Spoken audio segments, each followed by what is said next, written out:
it's a great way to start the conversation, to identify issues and opportunities, and then to really think about prioritizing what's really going to have a great impact on not only what we've been hammering, the customer experience, but that operational efficiency internally as well. Welcome to RevOps Champions, a podcast designed for revenue professionals looking to advance sales and marketing initiatives through the role of RevOps within their organizations.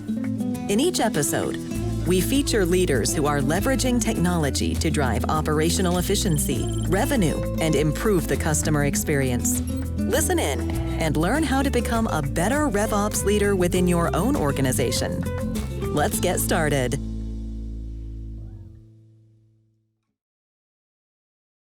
Hello and welcome to another episode of RevOps Champions. I am very excited today to have with me the CMO at Denamico, Adam Stewart. Welcome, Adam. Thanks, Brendon. It's about time you've had me on the podcast. I've been watching all of the RevOps Champion episodes, which have been fantastic, and I've been patiently waiting to join the RevOps Champions community. So it's an honor to be with you this morning. Yeah, don't get me wrong. It's I've been looking forward to this as well because, as you know, you and I and the rest of the team here are all, every day we're talking about these things, and at the end of every day we realize that there are probably people out there who'd like to, hear what we're talking about. So hopefully we can, dig into some of those things today, even though, of course, there's only so much we can pack into, let's say roughly 30 minutes. Absolutely. Let's say this is one of many, Brendon. Yes, exactly. I look forward to that. So for those of you, watching and listening, Adam and I have been working together on a lot of this stuff and developing these things with our team for over 6 years. So we've got an incredible, and we're of course playing to everyone's strengths to try and help our clients figure this stuff out as well. So Adam, I'd like to jump right in with, how do you define RevOps? What is RevOps to you? Right. I always like to think of RevOps, and I'll use one word: alignment. Brendon, we've talked about alignment and being a key to revenue operations. And really, it's aligning your customer-facing teams. I'll use different terms like customer-facing or frontline or go-to-market, but really we're talking about your marketing team, your sales team, your customer success or customer service teams. So those are your frontline teams, and aligning those teams around similar processes, similar systems, similar data to do some great things in terms of customer experience and operational efficiency. Yeah, that's exactly. I think this is one of the consistencies, in all these folks that we've been talking with here on RevOps Champions. Alignment has absolutely been, one of the key themes.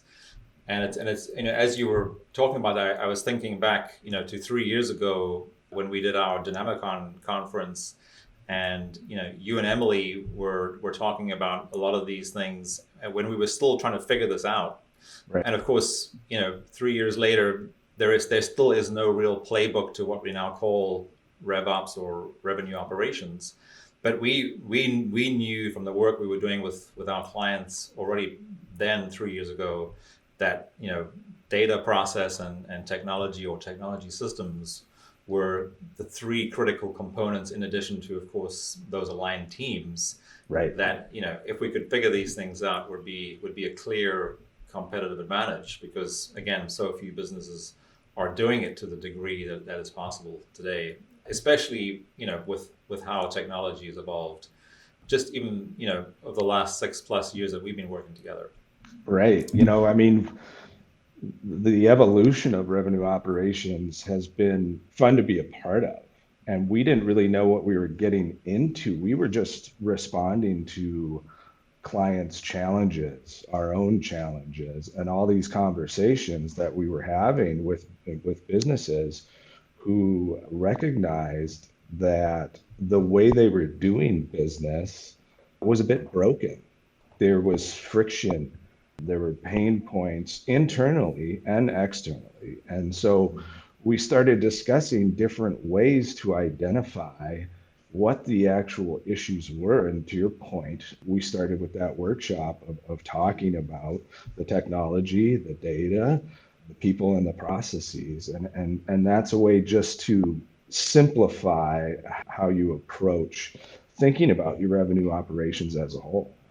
It was a great workshop, and it really set the foundation for us at the Denamico to keep on this journey and really kind of evolve and help shape our services around revenue operations. So it's been a fun ride, and you know what? It's not set in stone, which is great too, because yeah.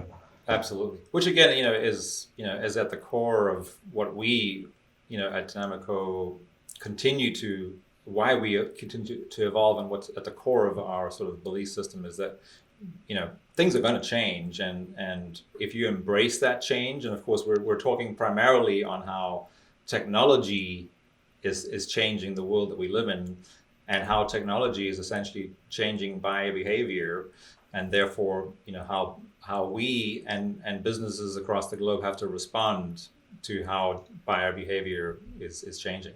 Right. And I'd even flip that.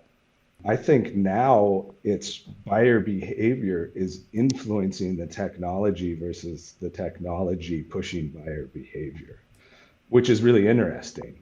The people who are creating the technology and the platforms to have these experiences are really conscious of what people want in terms of how they're purchasing a widget or a service. Something that's a small purchase or a large purchase has completely changed, and it's driven by that customer who's saying, I want this experience online or digital or through my phone to complete a purchase that I normally would have done differently in the past. And that was the case even before the pandemic, when everything kind of escalated online and more people were on the screens at home. Absolutely. Yeah. So I guess it's really that sort of that symbiotic relationship between all these smart people creating the technology, who again at the end of the day are also consumers, and they're doing a lot of work on figuring out what do consumers want today, what do consumers want tomorrow, what do consumers want, so that's all that this sort of Amazon theme that has actually come up a few times in a few past episodes too, where Jeff Bezos has this every day is day one. As soon as it's day two, we're dead, right? So unfortunately, so again, you got to be on your toes all the time. But again, if you want to embrace the changes that are happening, this is one of the ways you do it from a business perspective, especially for those of us who value the importance of customer experience. And of course we'd argue that if any business that does not value customer experience is probably going to struggle. Right. You're not going to be in business for long, right? Exactly. Yeah. So then, now that we've sort of defined again in our words, or in your words for today, anyhow, what RevOps is, why is the next question always, so why should anyone listening or watching this episode, why should they be thinking about adopting RevOps as a go-to-market strategy, or as we say, as a competitive advantage? Yeah. And really, we kind of mentioned a key component is that customer experience, and improving that customer experience, not only laying the foundation for that to meet their expectations throughout their buyer's journey and beyond, even after they become customers, but to constantly innovate with that customer experience. The flip side of the coin, which is extremely important today, is keeping your employees happy. The employee satisfaction of having efficiencies in the day-to-day operations, having redundant manual tasks automated, not having to enter data or do a process in 3 or 4 or 5 different systems. All of those things affect the employee on a day-to-day basis. So if you can get them laser focused on what they're talented at If it's a creative in marketing, or if it's a salesperson who's really a great closer, if it's that customer success person who really establishes those relationships with your customers, let them do that. There's technology and platforms in place to automate the day-to-day activities that employees, quite frankly, don't want to do anymore. They don't consider that valuable work in their job. And it's really competitive out there for top talent. It's extremely competitive. So you need to be conscious of that employee experience as well as the customer experience. And then from an operational standpoint, I mean, when you're looking at profitability, scalability, growth, you need to be efficient, right? Your operations need to be a fine-tuned machine, as they say. And that's a real important factor of the revenue operations framework as a whole. Yeah. Yeah. I mean, you mentioned a couple of things there that, of course, are probably series of episodes just on their own. But, so again, one of the themes that I've heard, not only as we've been doing, RevOps Champions, but just in conversations we're having every week with business leaders who talk about, what makes those businesses and organizations successful. It always seems to come down, and I like to just level set this because, stating the obvious sometimes is necessary, which is every business succeeds because of two things, right? So number one is they have great people, and with those great people, they get great customers. And essentially that's what every business needs to do. We're obviously moving a little beyond that, and that's now, okay, you've figured out, your vision, your strategy, etc. You know who your ideal customers are. You have your A team in place. Now what do you do to differentiate and have a competitive advantage?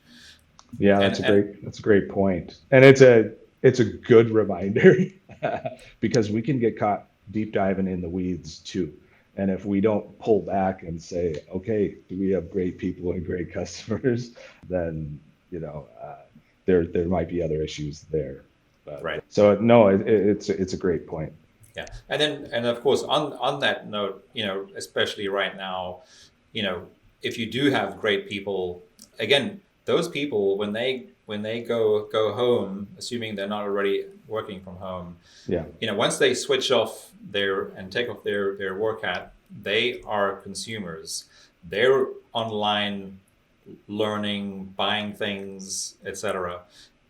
They know what they expect as consumers. Right. If they're not able to offer that in their job, if they're not able to offer that same experience to their customers, that becomes frustrating. Yeah, so absolutely. Which is why, again, and because of all the uncertainty, especially in the last 2 years, the last thing you want to add to any employee is more uncertainty, because they're not aligned with the team next door. Their technology is not aligned. They don't have clear handoffs with the data, which is typically the goals that they are working towards are not clear. So again, it's back to that alignment piece. If you have alignment across your people, processes, data, and technology, you're going to have happier employees, and of course, if you have happier employees, you're going to have happy customers. Right. Fantastic. Yeah. So, of course, but I've used this analogy multiple times. We moved from the Stone Age to the Iron Age, not because we ran out of stones, but we just figured that iron was going to do things, better.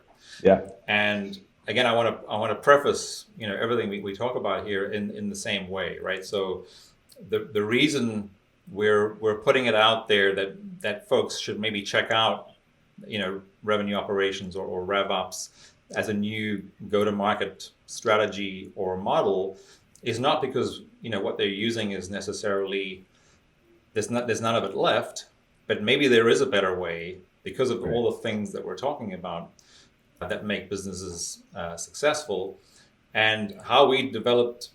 Going back to the workshop from 3 years ago, where we had this incredible feedback from like 120 people saying, can you tell us more, because this all makes a lot of sense.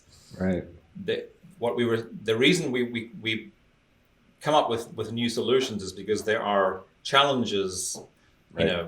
In businesses, but often folks don't really know what's at the root cause of these challenges. So what is one challenge or some challenges that you can think of that we've solved either for ourselves at Denamico or for some clients that we can talk a little bit more about now today? Yeah, we think about the challenges around scaling a business, and you can do that in various ways.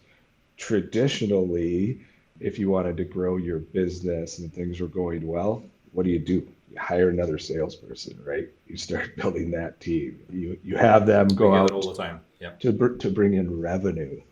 I worked with a client for several years, still a client of Denamico, and a smaller business, but with aggressive growth goals. And rather than doubling down and hiring people in sales, we looked at the business's website and use of automation to eliminate some of the manual steps that were happening in the sales process. So we were able to allow the customers to come to the website and do a lot of the steps that they would do to get a quote for that particular product without even having to talk to a salesperson. Right. And we walk them through 80% of that sales process until the point when they're ready to purchase. It is extremely easy for them, that salesperson, to pick up the phone, to have a meeting that's already been scheduled and just finalize the sale, right? Yeah. And that wasn't possible prior to having that, ability on the website and then the automation behind the scenes. And we were able to effectively scale and grow this business year over year without having to add that full sales team. Well, eventually they had to, right? Sure, because it really grew. But they were able to get a better return on their investment versus hiring another person, which is expensive, right? And it's not to say that we are taking away someone's job. If they went and hired a salesperson, they would still have that broken customer experience, right? Where somebody wants to walk themselves through that process versus having a salesperson reaching out at the wrong time. So I just kind of wanted to address that in terms of the technology in place. Yeah. Well, and I think, one of the other things that happens in a situation like that, when we create a solution like that, is the prospects or the customers who are willing to do the extra work of completing all the things, on these forms on the website, shows that they are a serious buyer. Right. So you don't have the salespeople, spending time on the phone or having to, if it's a B2C type business, having to go to someone's home or if even someone's workplace to find out more if they're really not a serious buyer. By having this automated first part of the sales process, if that person is doing all their homework, again, in their own time without requiring any time from a salesperson, and they're going through all those steps, their intent to buy is very high. So Absolutely. Just again, the sales cycle is just shortened, which again is a very big goal for a lot of companies. Right. If you can get your customers to self-qualify, that's a competitive advantage, right? Right. Yeah. That's a great example. And of course, that's really what we do. We're a team of problem solvers, here at Denamico, and I guess that's one example of some of the challenges that we've fixed. And of course, one of the things that we like to do here too is, is try these things out for ourselves first, right? And make sure we know how to find a solution for this problem, and then of course we go back to our clients and say, oh, by the way, right, we've seen this work for us, or for one or two other clients, we think it might be worth trying, in your business. Yep. So, and then one of the other things we know, sort of going back to where we started here today, was this evolution to where we are today in trying to create this, or being part of it, really creating the playbook for RevOps. This didn't just come out of nowhere in the last couple of years. This is just part of the evolution that we were talking about earlier of again, that symbiotic relationship between technology and the impact on buyer behavior and vice versa, and solving the challenges that come about from because of those changes in technology. And in fact we saw yesterday again. So the ecosystem, of course, that we spend a lot of time in is the HubSpot ecosystem, where they announced yesterday that they now have over 1,000 apps, software that we're able to integrate with HubSpot. So, which of course is, I think, again, another good reminder of something we don't necessarily talk about a lot, which is, people know us as a HubSpot solutions partner, but they don't realize that what that means is that we're experts at integrating HubSpot with whatever tools you're using. So if you have a different CRM, if you have different marketing automation, if you have all these different point solutions that make up those 1,000+ apps, and there will continue to be more, that is a big part of solving not only the point solutions, but you're trying to create that integrated platform, which of course is what we love about what HubSpot is doing, because they're really one of the few, as far as we're concerned, for the size businesses that we like to work with, so the 25 million to $1 billion businesses, there really aren't a lot of options that have the same ability to integrate everything onto one platform, where you have that aligned, seamless experience for both the employees and the customers. Right. And then, Brendon, we were talking about this yesterday, just in a brief conversation, of why there are so many different types of software solutions out there. Chief Martech comes out with their visuals, and it's expanding year after year after year. I think, it's 10,000 plus in Martech, which includes sales and marketing systems. But you made a good point in terms of that.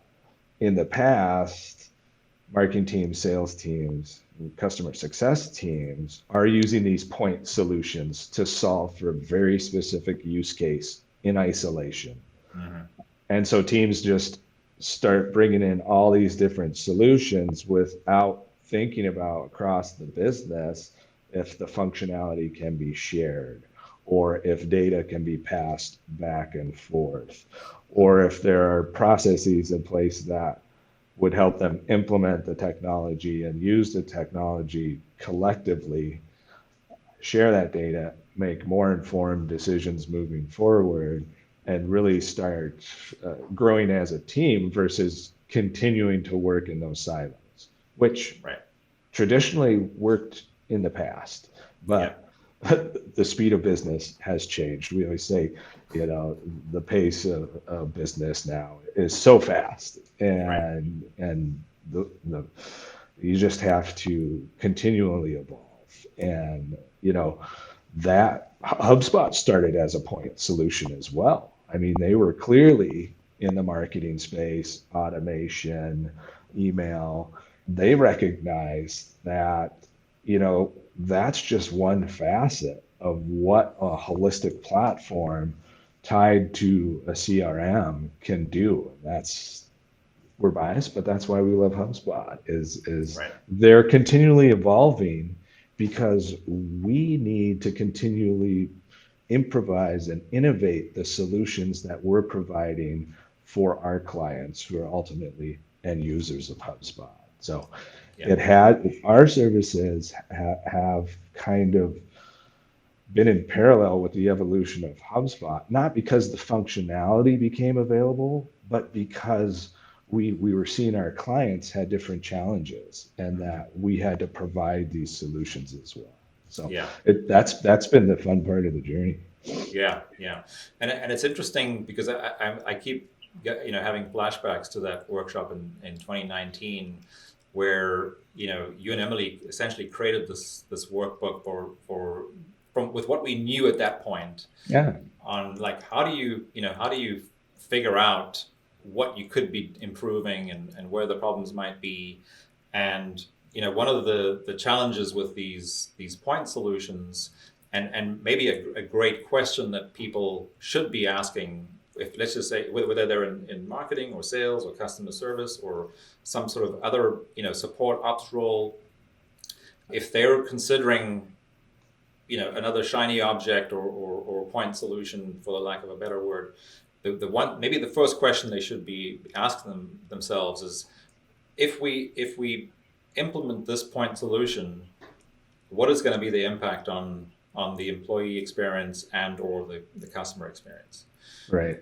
Because I think that is one very quick way, for them to say, to realize that in fact, if all they're trying to do is help what they think is helping themselves, it might not be a good holistic solution.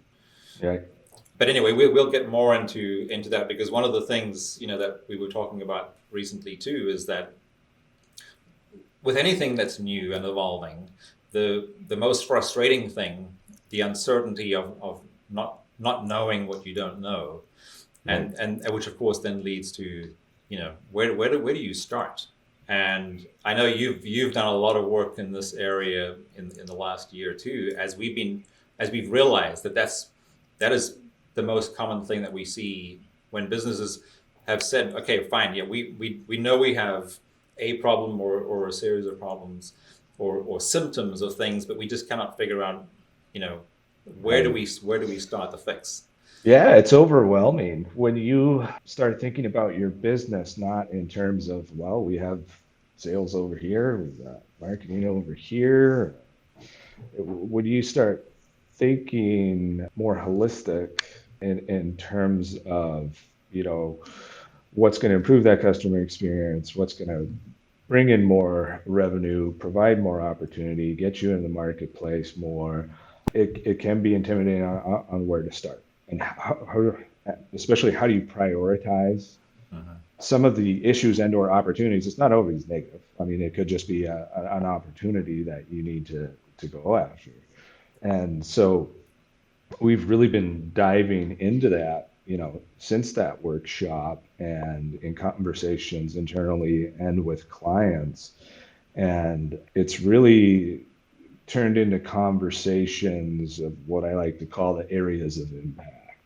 And I've developed with the help of the team, a revenue operations flywheel, so to speak. And it has these 8 different areas of impact. We won't go into each one, but it hits on your website, your CRM, your tech integrations. It hits on data and reporting, as well as customer success, sales enablement, all these different areas that you can consider within your business and identify things that either are working well or are not working well.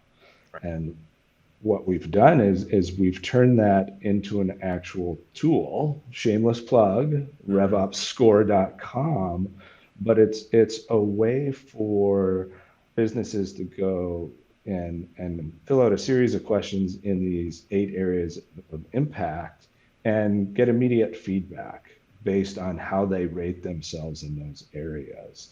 You get some takeaways, you get clickable resources to go a bit deeper in those areas, but you also get a tangible score so that you can compare that with other members of your team, because everyone's going to have a different perspective based on their roles. Right. You might score differently in terms of process or data and reporting than I would. Right. And that's not a bad thing. What it does is it helps bring people together and start having those conversations. Well, why did you score it that way? Right. Oh, I didn't even realize that you were missing those reports that you need at the leadership level to see how the business is running. Let's have conversations of how we can automate those reports for you. So Right. yeah, it's a great way to start the conversation, to identify issues and opportunities, and then to really think about prioritizing what's really going to have a great impact on not only what we've been hammering, the customer experience, but that operational efficiency internally as well. Right. Yeah, I mean, it's very difficult to fix anything until you've really identified, what the problem is. We often, use the medical, the doctor type analogy, where until you've actually identified what the issue is, you won't even know what kind of doctor to go and see. Right. It's very similar, and one of the things that I know we started seeing already 3 years ago in that workshop was one of the questions that you and Emily had created for the workshop was how many different, so again, as a takeaway, which was probably the very beginning of RevOps Score, which was how many different pieces of software do you currently use across sales and marketing, for example. Yep. And knowing that what so many businesses still do, and which is what leads to the success of many of these point solutions, at least in the beginning, is that people think that they can solve the issue with a piece of software. Right. And of course, what we realized, especially as more, just in the last 3 years, to your point, the number of point solutions in apps and software has tripled or quadrupled in most areas. So, you're forever just trying to band-aid whatever you think the problem is with a new piece of software. And in fact, sort of ironically, the technology of the software has actually exacerbated the issue in many cases, which is why you've got to take this step back, and the technology is really the last part that you fix. And as part of that, of course, you're going to be getting rid of a bunch of software, and there's savings in software costs and what have you when you do that. But that is one of the last things you do, because you first have to figure out what are your goals. In other words, what is the data that you need? What are the processes? What are the handoffs look like between these teams? And then you create a system using the technology that you have available to you to build that solution. Yeah, absolutely. And then get rid of everything else. Yeah, I love it, Brendon, because it reminds me of having like a messy garage that's full of tools. Go there. That's full of tools, right? But when we're talking with clients and we run them through a tech stack audit of what you're describing, it's pretty eye-opening as to how many apps, pieces of software that teams are using or not, and they're still paying for, or that there's crossover in functionality that could eliminate a few different pieces of software. And all of those things take mind share away from, or as we say, they create friction. That's one of the things that creates friction between the people, the processes, etc. Yeah. And so going back to my messy garage, I have plenty of tools in there that I haven't even used. So I'm like questioning, why am I just storing these? Right. Like what are the 5 or 6 main tools that I really need to have to be efficient in what I'm trying to do for a certain project. So yeah, well, but I mean, at least my local Ace Hardware loves me, because I've done the same thing where I've gone and I need to fix something once. I go buy that tool to fix that thing, and I never use it again. And as you say, it just sits in the corner of the garage until that day that never comes when I need it again. Right. Great. So I guess we could talk about a lot of things, and I definitely like that idea of doing this again and talking about different things. So I think let's wrap here for today, Adam. And with that, what I like to do is ask you to share one tip that you have for the folks watching and listening, as to how they can improve what they're doing here in 22 2022 when it comes to their sales, marketing, and customer service operations, or as we call RevOps? Right. I would go back to kind of where we started with alignment and how we framed up this conversation, and to really assess the alignment of your teams, of your technology, of your data, and of your processes. And this is going back to the workshop too. And you can do that just by simply looking at those four buckets. You know, you can always check out revopsscore.com and use that tool to start the assessment and get started. But really take a look at your sales, marketing, and customer success teams. Bring leaders and other people from those teams together and just say, are we aligned in these areas or are we not? And get the different perspectives from those teams and start those conversations. And to your point, don't think about it in terms of what we're going to do is just implement new technology. It's not as simple as that. That's one key component.